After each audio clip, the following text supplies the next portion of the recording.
distinct honor and privilege to introduce to you a man who stands for what is right with the world, the opportunities that we have, both with technology, but grounded in the principles of liberty and freedom.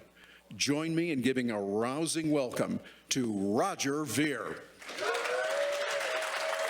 Thank you so much, Terry.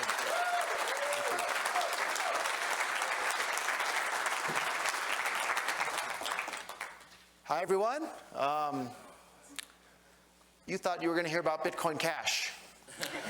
You're going to hear about something that's probably as exciting or maybe even more exciting than Bitcoin Cash at the moment, and wasn't possible before the invention of Bitcoin. So you're going to hear about freesociety.com, the next step after Bitcoin. So I think we're at the right conference to announce this sort of thing.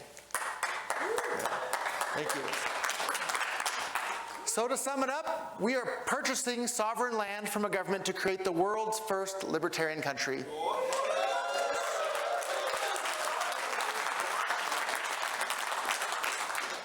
So as I'm sure a lot of people in this room are aware that lots of people have made a lot of money thanks to cryptocurrencies and Bitcoin. And a big giant chunk of those people are hardcore libertarian, voluntarists, free market advocates. So what's the next step? Here it is. All right, so who are we? Myself and my good buddy Olivier. We came together and we've been working on this for a while. Olivier was a very, very early Bitcoin adopter, even earlier than myself. He's been working on this sort of thing for the last 10 years. He's a lifelong libertarian. I'm Roger Ver. I'm the first investor in the entire Bitcoin ecosystem for Bitcoin startups and that sort of thing. I'm also a voluntarist. For people that don't know what a voluntarist is, it's basically somebody who thinks that all human interactions should be on a voluntary basis or not at all. And the difference between a voluntary interaction and a coerced interaction is the difference between working for a living or being a slave. It's the difference between making love or being raped. And so all throughout society and all your interactions with people in your day-to-day life, everybody deals with everybody on a voluntary basis, with a few exceptions: murderers, rapists, thieves, and governments. So if we all know that murderers, rapists, and thieves are bad people for dealing with each other on coercive, non-voluntary means, what does that make you think about governments? So anyhow, in history, there's been other people that have tried to do things. So there was the Republic of Minevera. I probably didn't pronounce that very well. But it was basically a sand atoll out in the middle of the Pacific.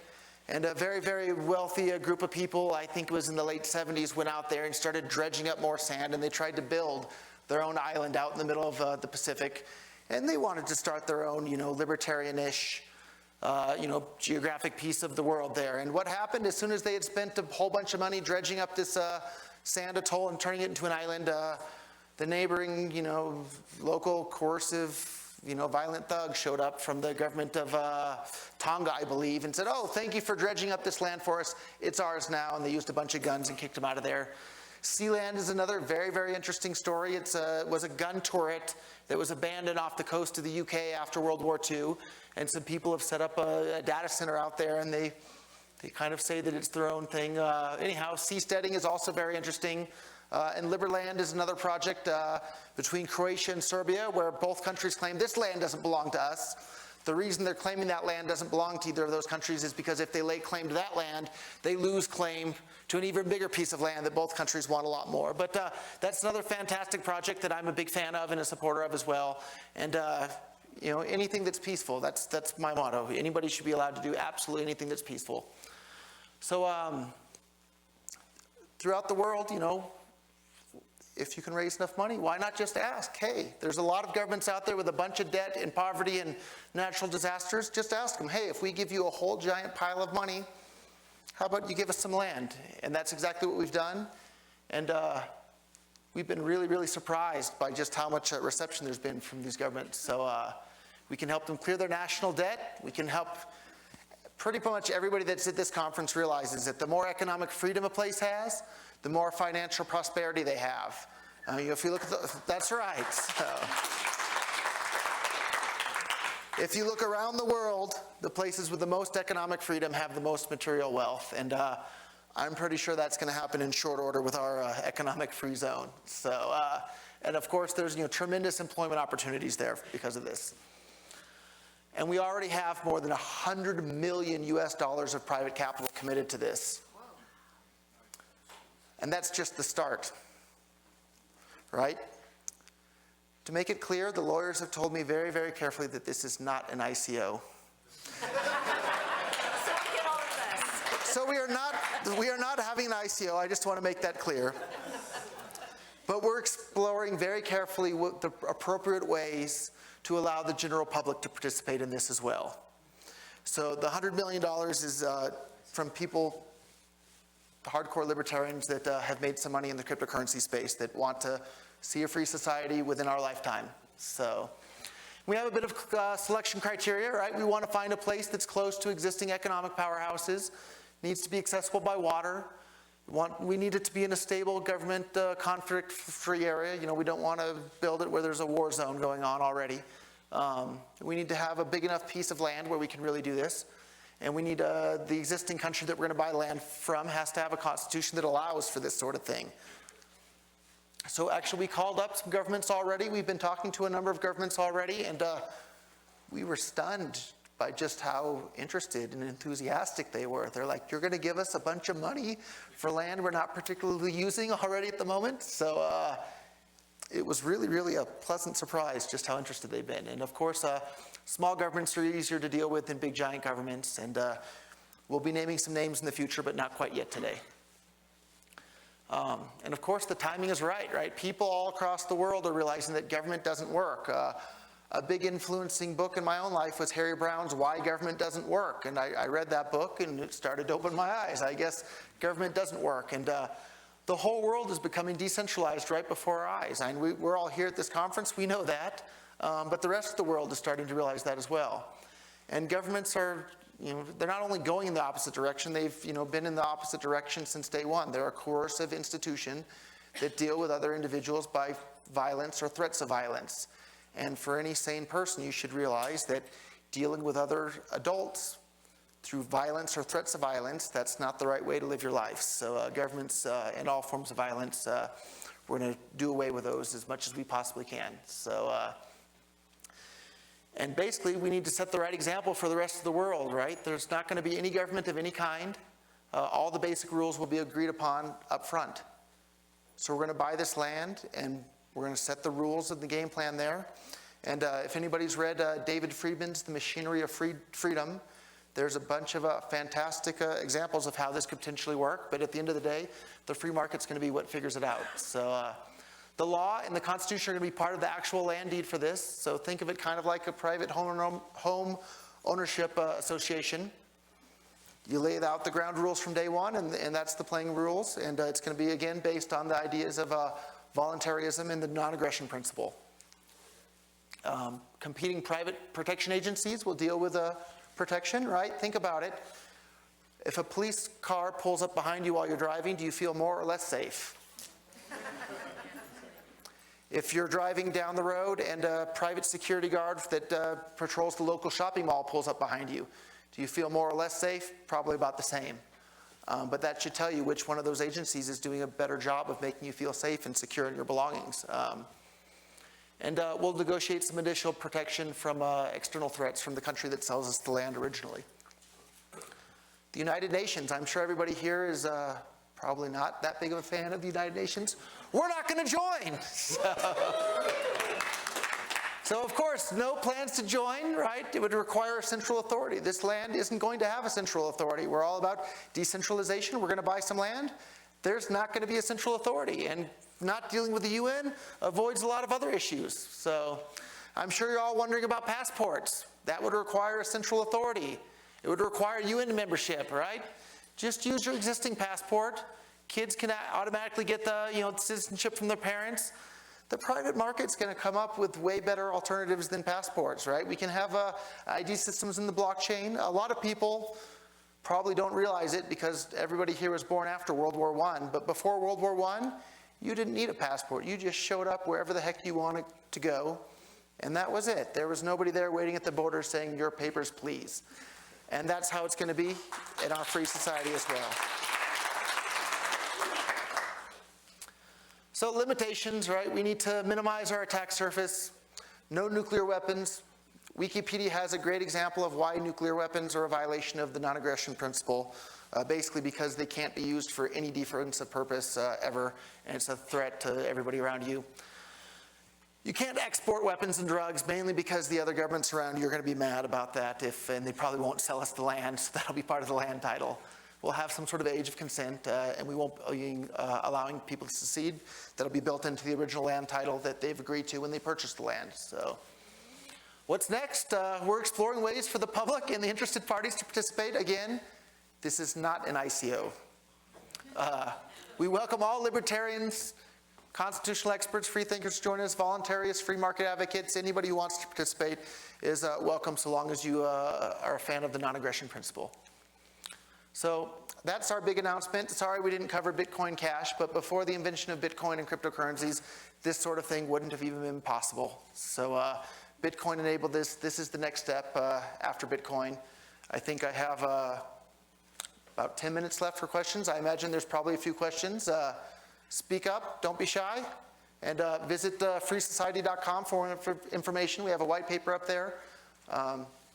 Who has a question? I see lots of hands. Okay, so, and Lynn Olbrich just right here in front. So Lynn gets to go first. Ross Olbrich's mother, for those of you that don't know. So. Something about extraditing political prisoners from the United States as a country. That's actually it. Yep, so the question for those that couldn't hear, what about people being extradited from this land? So we were actually just talking about that earlier this morning, and we're not sure, to be honest. So I suppose if some other country wants to extradite somebody, they'll have to contract with one of the protection agencies in the land or to get them, or come and get them themselves, or... I was thinking more of extraditing from the United States. Somehow Yeah. someone from the United States. So the question is, how would we extradite someone from the U.S.? Well, it's just a little fantasy. Yeah, I think the U.S. is the big bully, and I think they do whatever they want. And as much as I would love to help on that front, I'm not sure how we can help on that front at the moment. So, and this guy looks very, very eager with his hand up in the back. Would the population be armed to the extent to be able to defend themselves against the existing sovereign government should a problem with the sovereign government arise? So the question is, will the citizens, or not even citizens, the people living there be armed enough to defend themselves from the previous sovereign government that owned the land? Hopefully, we'll see. There's a whole lot of details that need to be worked out. But at the same time, even if we don't get everything absolutely perfect from day one, it's still probably going to be a heck of a lot better than any other country in the entire world at this point. So I think this guy in the back was even more good, but you're next. So. Can we grow and research cannabis on this place? And so the question is, can we grow and research cannabis on this land? Probably not for export. A lot of it will depend on what sort of negotiations we're able to finalize with the country that we purchased the land from. Of course, any sane person that's heard of the non-aggression principle would have no problem with that whatsoever. But you know, the devil is always in the details, and again, a lot of it will depend on exactly what sort of agreement we can get from the existing country with the land that we purchase. And I promised you were next. Yeah, thank you. So what size land are we talking about, and what size society in numbers, just so I can grasp the concept? So the question is, what size land, what size society, how many people, you know, Right. how big of a place? The bigger the better, Right. is the answer. So a lot of that will depend on once the lawyers figure out exactly how we can allow the public to participate. $100 million is just the start, right? We would love to have $500 million. I don't think is out of the question. Maybe even $1 billion can be raised. And there's a lot of cryptocurrency millionaires out there that would and should love this project. So the more money we raise, the bigger a piece of land we can buy, and maybe we'll even do a couple of different pieces of land in different parts of the world and have a couple of competing areas as well. So the more places like this we can set up around the world, the better. And the more money we raise, the more we can do. So no limit on geographical location? Well, if the United States would sell us 100% of their land mass, then maybe we would do that. But Do you have a short list of countries that are willing to? yeah, we definitely have a short list. We've actually already been talking to a number of countries. Unfortunately, I can't tell you the names of them right now, so I'm going to have to leave you in suspense on that front. I meant to say, what are the names, not do you have a short list? Yeah, those names will be coming in the future, but I can't tell you at the moment, I'm sorry. So, oh, nice to see you again. I applaud your idea, great idea, and the execution I'm sure is going to be fine. One concern we might all have is what's to stop the governments that sell your land trying to seize it back when it becomes a sort of not powerful state but a very wealthy community. I mean, history has shown that when the American government seizes gold, anything that's an asset which is not decentralized, and land cannot be decentralized by its very nature because it's a fixed and it's an immobile asset. What's to stop any government, even the government that didn't sell it to you, saying, we want this, we'll grab hold of it? So his question is, what are we going to do about it once we build this into the world's most prosperous geographical area in the world, and the government that we bought the land or some other government nearby decides, hey, you built a lot of nice stuff, we want to take that. So David Friedman refers to that problem in his book, The Machinery of Freedom as the hard problem. I think the hard problem has been solved. I don't necessarily feel incredibly comfortable talking about that solution in public at the moment, but if you Google that, there's information about that, and that ties back into one of the other questions, though, as well.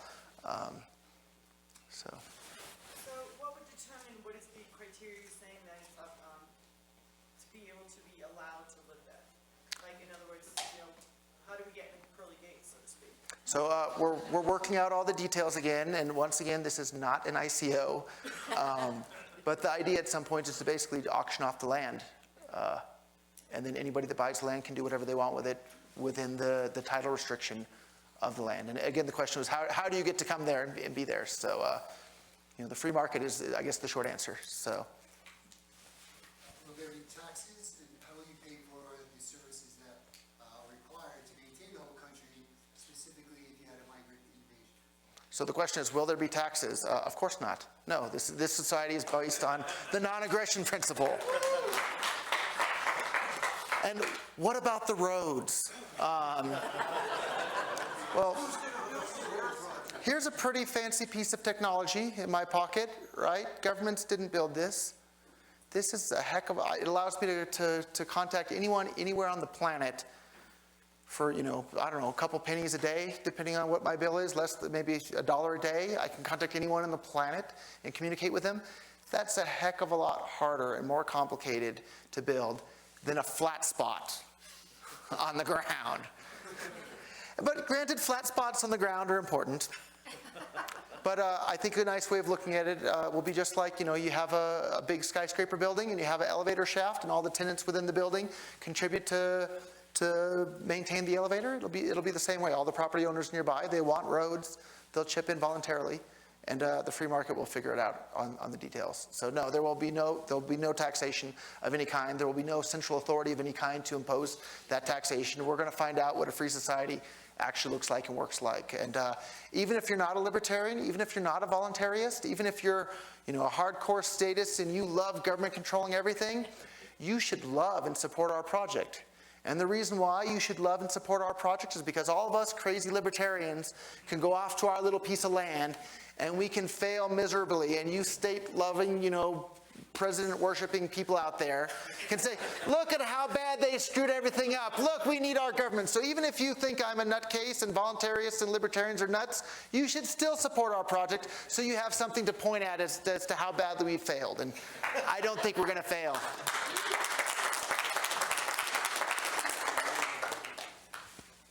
I wanted to know what you thought the core population needs to be. How much area you're selling, quarter-acre lots, little lots, big. How does that work? Yeah, the devil's always in the details. The more land we can get a hold of, the better in our book. And a lot of that will depend on exactly how much capital we come up with. But we have, over $100 million of private capital already committed to it. So that's a pretty good start. So, Joby. Is there going to be any kind of vetting process besides I have $1 billion selling land, for people that want to, join? Or are we just going to say, well, communists can come and mass murderers can find exile here and safe haven here? We're going to stuff like that. Are we going to say, well, no, you've already killed and did genocide over here. We're not going to give you safe haven on our island. Are we going to allow people like that on the island, or are we going to vet them first? So your question is, are we going to let you in, Joby?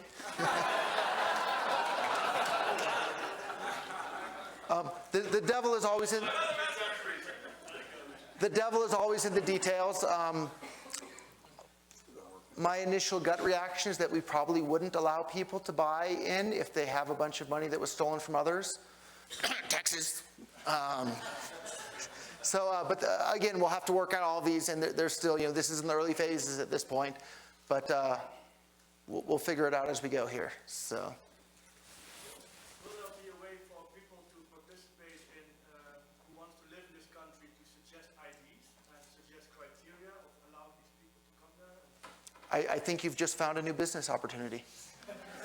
So, and then the question for those that maybe can't hear because we're live streaming this, the question is are they going to issue IDs, and how what sort of services can we provide? And the answer is you can provide any service that's peaceful. Do whatever you want. If you want to issue IDs in the country and start a business, go ahead and do it, right? So. I'm sorry, you already had a question, so other people haven't had a question. I'm sorry. So, I know the idea is for everything to be very peaceful, but do you have authority figures to enforce peacefulness? You can hire whoever you want to help enforce it, and as long as it's peaceful, you're allowed to do whatever you want. So the general guide, and the question was, how do you keep the peace? And the answer to that is you don't keep the peace through threats of violence. And that's what we have in society today, is we have the peace being kept through giant, massive threats of violence. And if you do anything that disturbs the peace, we're going to hurt you, even if that thing that you want to do is something completely peaceful, like research with a plant. So anything that's peaceful will be allowed. And another fantastic book that maybe isn't that well known amongst libertarian circles is Anything That's Peaceful. By, I think, Leonard Reed, who's the author of I, Pencil. I think a lot of people may know the essay, I, Pencil. This is an entire book by him that I think he wrote in the 50s, which is a fantastic book. Are we doing okay for time? So, okay. My schedule says you have until 12. Oh, okay. I thought it was earlier than that. So, and I feel bad.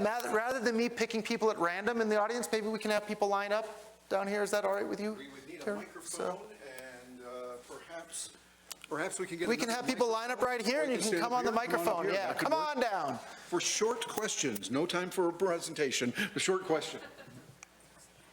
And if you have another question, you can line up right here, and that way I don't have to pick at random and make people feel like I'm ignoring them.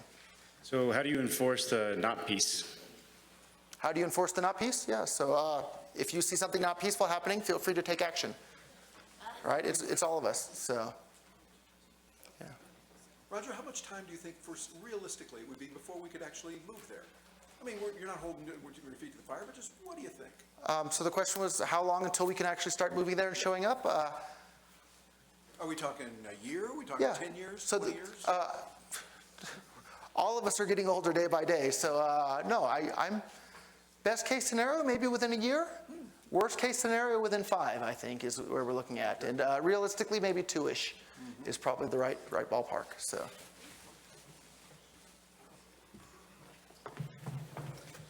How can we help you build this? Ooh, good question. We are not having an ICO. So you cannot participate in our ICO. But we are exploring very carefully ways in which the public can participate. So keep an eye out for that. freesociety.com is the website.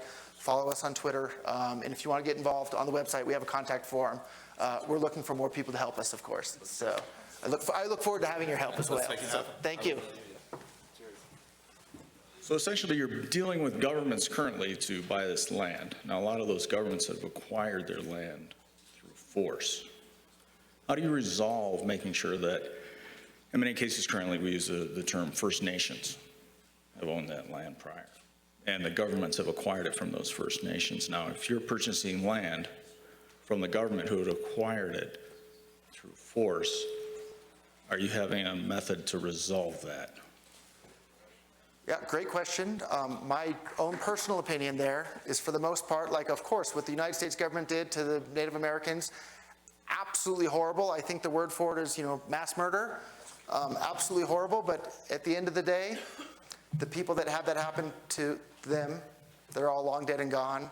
And none of the people alive today were the ones that did that. So I'm not sure how we can go back and correct those past wrongs.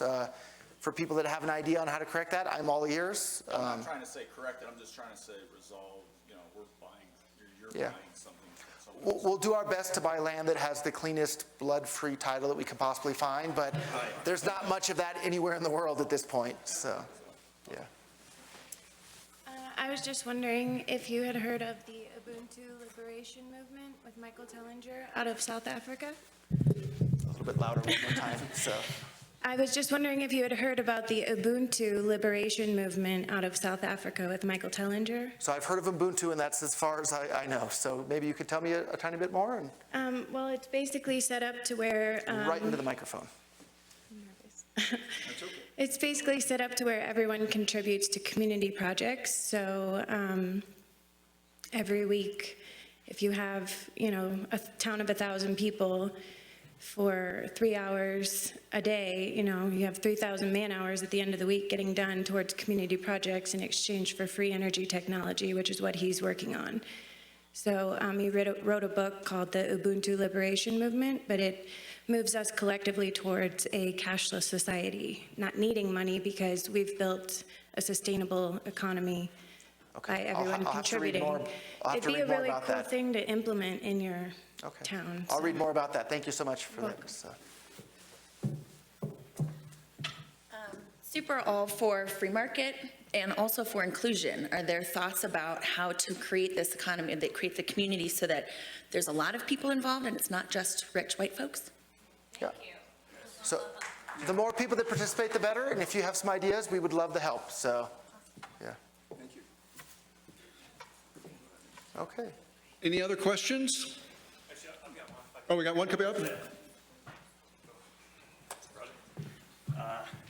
All right, so have you heard of seasteading, and how are you going to work with us? Of course I've heard of seasteading. I've been a giant fan of seasteading for decades now. A lot of people don't know this. One of the big driving forces behind seasteading was Patrick Friedman. You might recognize that last name. He's the grandson of Milton Friedman, son of David Friedman.